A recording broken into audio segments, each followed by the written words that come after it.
and welcome to the program. I'm Robert Brech. As always, we thank you for joining us. In early November, Governor Asa Hutchinson and state finance officials submitted a balanced budget proposal for lawmakers to consider in the upcoming legislative session. The more than $6 billion budget called for $550 million in new education spending and a projected $555 million surplus.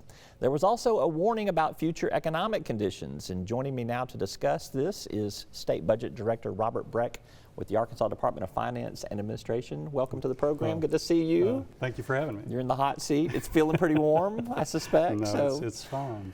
All right, well, let's begin first with just the overall budget. I think there's about a 5.2% increase in the next fiscal year, maybe a little under 3% increase in the year after that. Those are kind of bigger increases than normal. What's that for? That is correct. The average, or I would say the more normal budget increases have been around 3%. I don't think there's been one reach 5% in the last probably 15 years. Went up to 4% once. But because of inflationary pressures and education requests, I think it was necessary to present a balanced budget that came in at 5.2%. Now, I think there's still going to be some debate about education spending in the next session, but at least as far as Governor Hutchinson's balanced budget, that's what it came in as. Yeah. And of course, the incoming governor, she'll be able to do her own requests and recommendations once she takes office. So what you're saying is we just throw this one out the window and start over with something? No, I'm just kidding. Because there's a lot of people don't understand. There's like months that go into agencies prepping what requests are and things like that. It's a fascinating process that doesn't get a lot of publicity. So no, my office, we started this months ago. Like you said, we went through all the legislative hearings in the fall, and on top of that, you've got the adequacy recommendations that come out. So you have an adequacy study as well. Those recommendations came out. I think November 1st is when they're required to come out. And because of the education and the adequacy numbers and court cases in the past, the state is somewhat obligated to make sure that an adequate education budget is done. Yeah. There's about $2.7 billion in some reserve fund balances. Are we going to need all that, Robert? The idea is not to use any of that. There's $1.2 billion in a catastrophic reserve fund. That was a result of the $1 billion surplus last year, or at least in fiscal 21. At the end of fiscal year 22, which would have been June 30th, 22, we had another $1.628 billion in surplus. Most of that is in another account. Now, the idea is not to spend any of that, and it's not built into the budget at all. What's built into the balanced budget, which Arkansas has to do a balanced budget because of historical factors. What that was done was just with the revenues that are expected. Now, it is true, and I think a couple of senators picked up on this, that the educational fund balances would be used as part of this balanced budget. We mentioned too, I know John Shelnut, the state's economist that works over at DFNA, suggested to legislators that in the first and second quarters of next year there could be a borderline recession, I think was the phraseology that he used right there.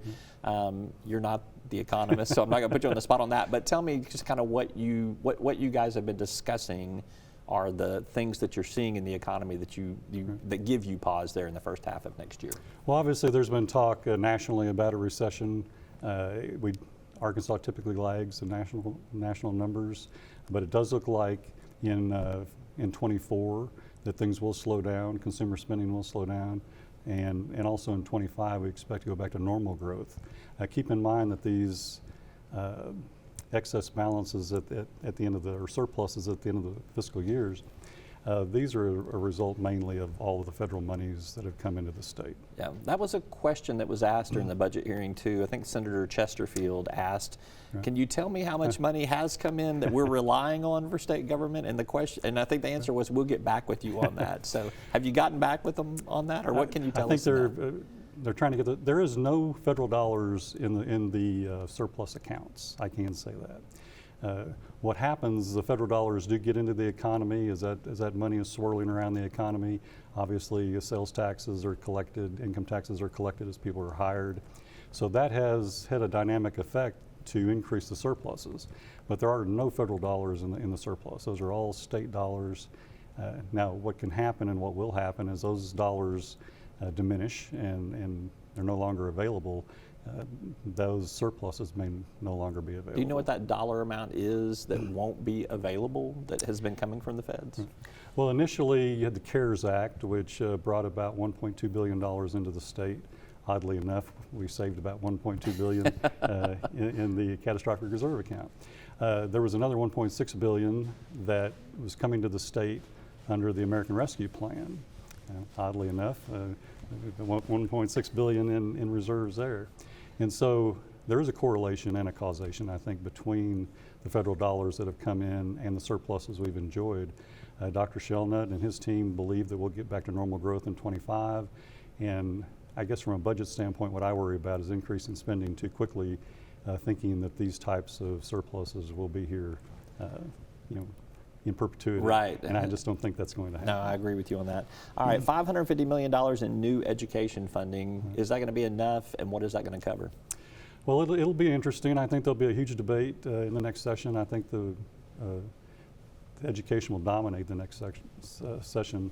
If you look at the adequacy recommendations, and for those who don't know, every 2 years there's an adequacy study that's done to determine what's needed for the state to provide an adequate education. Those numbers, we don't have agreement. The House came up with their own recommendations. The Senate recommendations are a little different, but they're both in the neighborhood of $1.2 billion over the 2 years. They've asked, the Education Department has asked for actually $450 million from general revenue. That's what you'd see in the balanced budget. Governor Hutchinson wanted to go ahead and make that $550 million because we did have some room and do have some surpluses built into the projections. But those other amounts will have to come from the education balances that have also enjoyed growth. There are two major pots of education money, the Education Excellence Trust Fund and the Adequacy Trust Fund, or Adequacy Fund. Those are both fueled by sales tax revenues. So they've experienced record growth as well. Yeah. Unfortunately, if those numbers start tailing off, they won't have those dollars. Yeah. You got inflation and potential slowdown in consumer spending there. I got about 30 seconds left. So last question for you. Lots of talk about a new prison being built. That's got an expensive price tag on it. Does that come from one-time money, or that's not in the budget? That is not in the budget. There is one-time money that's already been set aside. It came out of the $1.6 billion surplus. There's been $75 million that's been set aside to build a 500 prison or cell prison in Calico Rock. They're also looking at expanding another 1,000-bed prison somewhere else. I'm not sure if they've determined where. And then another for community corrections. Those haven't been funded yet. Those would be one-time funded items. And but then you got to staff them with full-time recurring revenue. So, that's correct. And what I'm told from the corrections secretary is it costs about $22 million for every 1,000 beds to staff those prisons. And so those would have to be built into the budget eventually. Well, Bart Hester wants 3,000 beds, so you can do the math on that right there. He's Robert Brech. He's the state budget director. Appreciate you sharing some insight with us on this. I very much.